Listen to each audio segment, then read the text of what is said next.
హే సురేష్, రారా. చాలా రోజుల తర్వాత వచ్చావు, పైగా ఈ టైంలో. నీకేంట్రా, సీఏ ఫామ్ పెట్టుకున్నావు, హ్యాపీగా ఉన్నావు. నన్ను చూడు, అన్నీ టెన్షన్సే.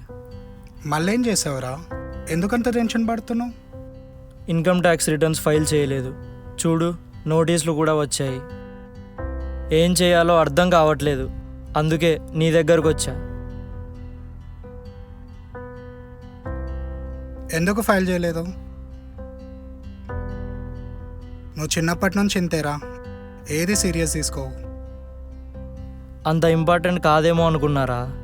ఏమైనా లీగల్ ఇష్యూస్ వస్తాయంటావా? అయినా మనం సంపాదించి గవర్నమెంట్కి ఎందుకురా ట్యాక్స్ పే చేయాలి? నీకు అర్థమయ్యేటట్టు చెప్తా విను. మనం ఏ విధంగా మన ఫ్యామిలీస్కి అన్ని ఫెసిలిటీస్ ప్రొవైడ్ చేస్తామో అదే విధంగా గవర్నమెంట్ దేశంలో ఉన్న ప్రజలందరికీ ఎన్నో ఫెసిలిటీస్, కొన్ని వందల సర్వీస్ ప్రొవైడ్ చేయాలంటే మనమందరం బాధ్యతగా సకాలంలో పన్నులు చెల్లించాలి. సరేరా, ఇప్పుడు నా ప్రాబ్లంకి సొల్యూషన్ చెప్పు. డ్యూ డేట్ అయిపోయింది కాబట్టి బిలేటెడ్ రిటర్న్స్ ఫైల్ చేయొచ్చు. సెక్షన్ 234F ప్రకారం ఇన్కమ్ బిలో 5 lakhs ఉంటే 1000, అబోవ్ 5 lakhs ఉంటే 5000 లేట్ ఫైలింగ్ ఫీ పే చేయాల్సి ఉంటుంది. ఫర్దర్గా అయితే ఇంకేం ప్రాబ్లమ్స్ రావు కదా? ఏం ప్రాబ్లం రాదురా. ఇప్పటి నుంచి రెగ్యులర్గా ట్యాక్స్ పేమెంట్ చేయి.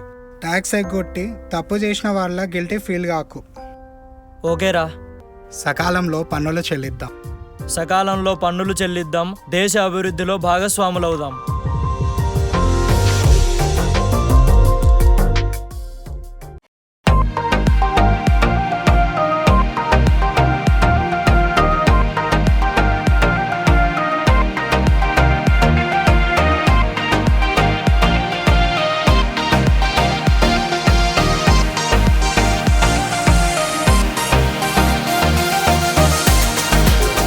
Cycle